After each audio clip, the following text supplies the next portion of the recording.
Falando um pouquinho sobre as rondas, né? No ano de 2019, a gente teve aí algumas otimizações que a gente buscou para todas as rondas. Algumas delas foram padronização de dinâmicas, então a gente criou um lugar de registro de dinâmicas e que pode ser utilizado por todo mundo para busca e para registro de novas. A gente também fez uma primeira etapa, né, uma primeira formação de facilitadores de dinâmicas. A gente teve um processo de redução do lixo com uma ronda mais sustentável, uma substituição de materiais.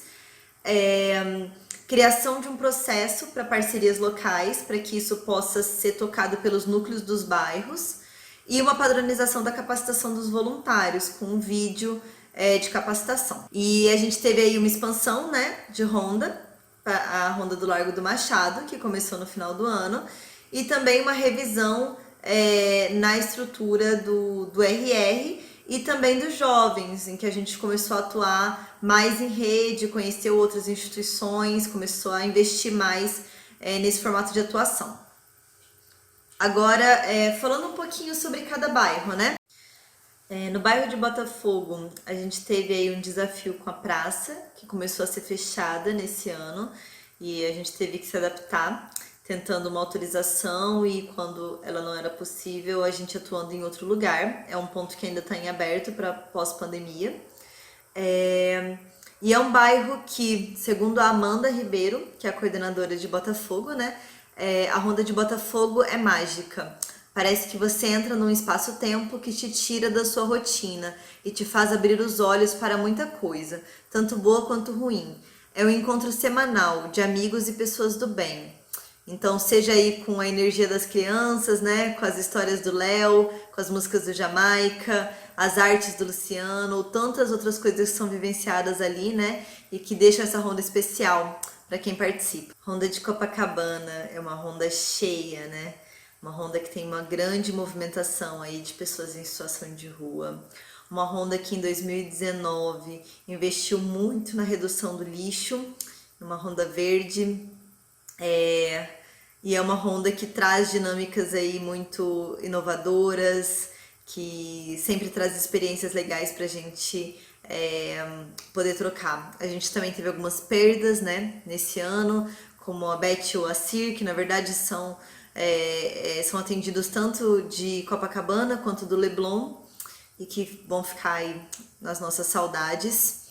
E segundo o Daniel Uzeda, que é coordenador do bairro, a ronda basicamente é sobre acolhimento. Então, quando a gente fala aí de Copacabana, a gente está falando de acolhimento. Leblon, um dos metros quadrados mais caros do Brasil, um bairro com tanta diferença, né? Com tantos extremos, mas é um bairro também que fica sempre muito no nosso coração, que durante o ano de 2019 teve uma mudança de local, então a gente foi para a Praça do Jardim de Alá, o que trouxe novos atendidos também, assim como manteve alguns daqueles que já estão conosco há muito tempo.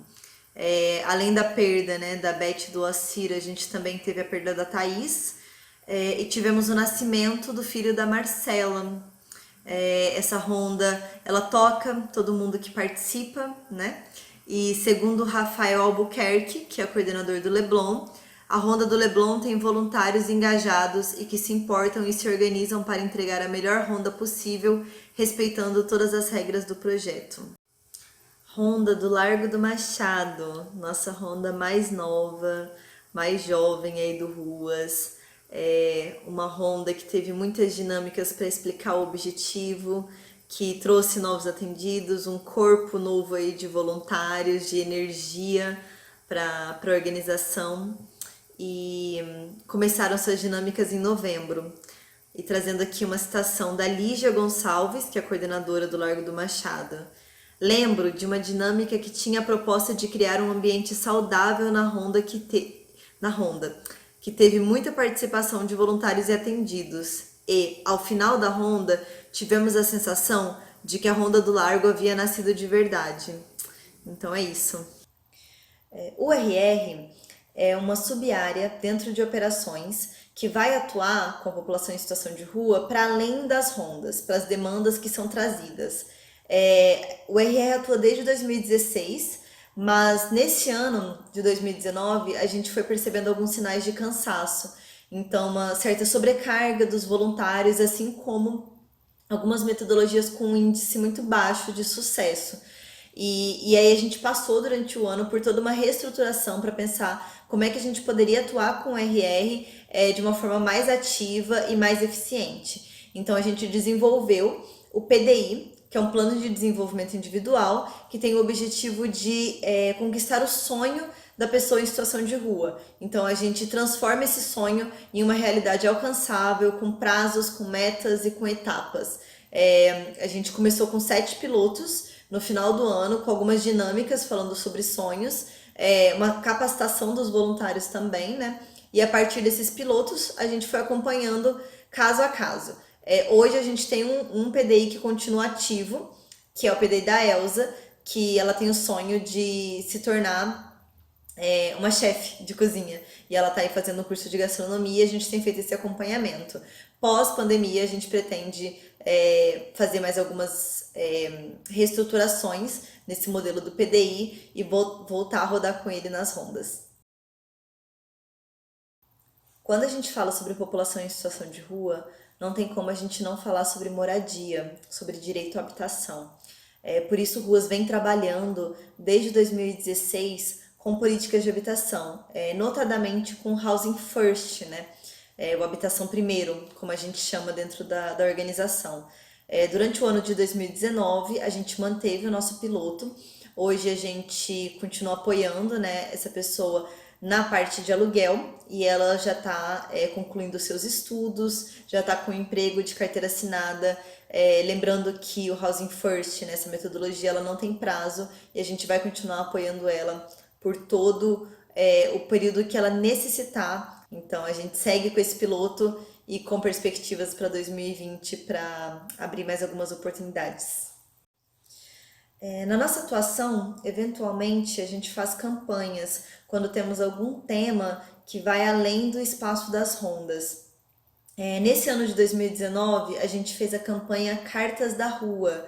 Então, em julho, a gente teve uma situação, né, muito infeliz, muito triste, em que uma pessoa em surto acabou atacando outras pessoas e assassinando, né, 2 pessoas. E esta pessoa que cometeu essa violência estava em situação de rua. E isso foi um mote para que o poder público lançasse um decreto de internação compulsória. É um decreto muito contraditório, inclusive, que mistura dependência química com situação de rua. E o que a gente fez foi levar esse tema para as dinâmicas, para as rondas, e para que as pessoas, os atendidos, pudessem escrever cartas para o poder público falando o que eles pensavam sobre a internação compulsória. Essas cartas também se juntaram com outras cartas que eles já tinham escrito para as pessoas do bairro, para os residentes do bairro, e a gente imprimiu algumas cartas dessas e levamos numa audiência pública que foi feita sobre o tema. E essas cartas foram lidas nessa audiência pública, elas foram entregues para cada representante da mesa. E na audiência pública esse tema ele foi amplamente debatido e a gente conseguiu levar ali um pouquinho das vozes do que as pessoas que estão em situação de rua têm a dizer sobre isso. Então, a campanha tem inclusive uma página no Instagram que chama Cartas da Rua.